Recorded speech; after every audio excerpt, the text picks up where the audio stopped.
ये हमारे गणेश जी, ये लड्डू गोपाल, ये लक्ष्मी मैया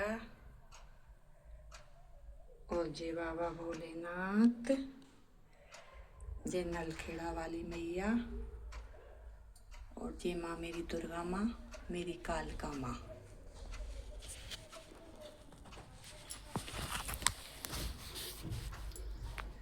जय हो भगवान शिव पुराण देवता की जय हो भोलेनाथ की जय।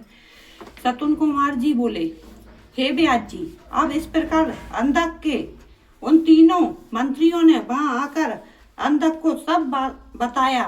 तब क्रोधित होकर वह स्वयं वहां जाने को आतुर हो गया।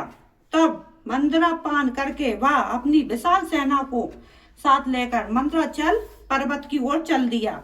वह रास्ते में उसकी मुठभेड़ भगवान शिव के वीर गणों से हो गई।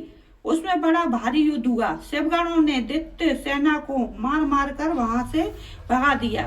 वीर बलशाली दैत्य विरोचन, बलि, वड़ासुर, शास्त्रभु आदि बड़ी दृढ़ता से लड़े, परंतु शिवगणों ने उन्हें वहां से खदेड़ कर ही दम लिया। उस समय वहां की धरती पर रक्त से लाल हो गई। जब असुरों की सेना ने देखा कि वे किसी भी प्रकार से शिव जी के गणों को नहीं हरा पाएंगे, तब वे स्वयं ही वहां से लौट गए।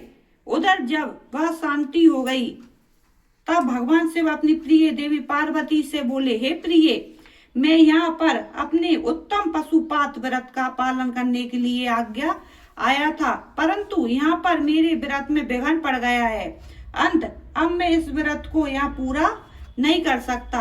इस व्रत को पूरा करने के लिए मुझे पुनः किसी अन्य निर्जन स्थान पर जाना पड़ेगा।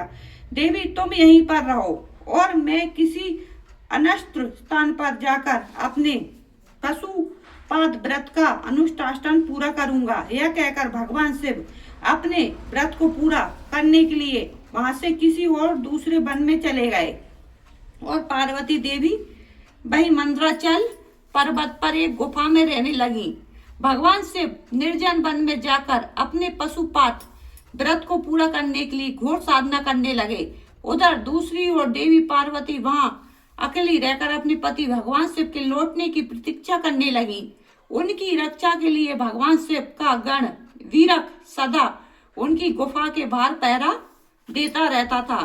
दूसरी ओर दैत्यराज अंधक को भी, जिसे एक बार शिवगणों ने परास्त कर वहां से खदेड़ दिया था, देवी को प्राप्त किए बिना चैन कहाँ आने वाला था, उन पुण्य मंदराचल पर्वत पर चढ़ाई कर दी। जैसे ही अंधक और उसकी दानव सेना पर्वत पर पहुंची, वीरक ने उन्हें युद्ध करना आरंभ कर दिया। महाबली वीरक बड़ी वीरता से उन दैत्यों से युद्ध करता रहा और उन्हें हराता रहा। उनके बीच भयानक अस्त्र शस्त्र का प्रयोग होता रहा। जब किसी तरह वीरक को युद्ध में पराजित करना संभव न हुआ, तो दैत्यों ने वीरक को चारों ओर से मिलकर घेर लिया। जब गुफा के अंदर बैठी देवी पार्वती को यह ज्ञात हुआ कि उनका प्रिय रक्षक चारों ओर से दानवों से घिर चुका है, तो उन्होंने अलौकिक रीति से ब्रह्मा, विष्णु और देवताओं का मन में स्मरण किया। यह ज्ञात होते ही कि जगत जननी जगदम्बा माँ पार्वती ने स्मरण किया है, पल भर में सब देवता वह मंदराचल पर्वत पर उपस्थित हो गए और देवताओं से युद्ध करने लगे। जब वीरक ने देखा कि अब वह अकेला नहीं है, उसके साथ पूरी देव सेना खड़ी है, तो वह हर्षित मन पुनः युद्ध में लग गया और तब उसका जोश देखते ही बनता था।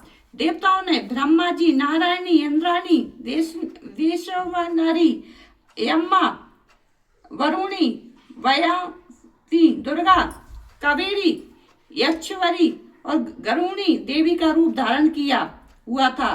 अनेक में आयुधों से सुसज्जित होकर वे युद्ध कर रहे थे।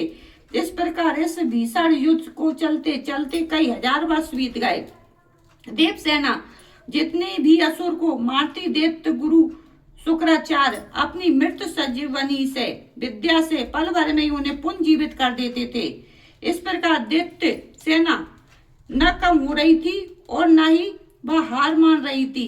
युद्ध दिन प्रतिदिन और भयानक होता जा रहा था। भगवान शिव भी अपना पशुपात व्रत पूरा करके वहां मंदराचल पर्वत पर वापस आ गए।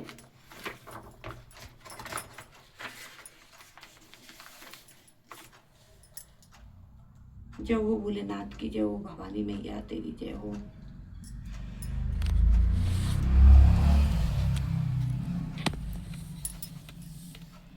जय हो माता रानी, जय हो जगदम्ब, जय हो भोलेनाथ बाबा।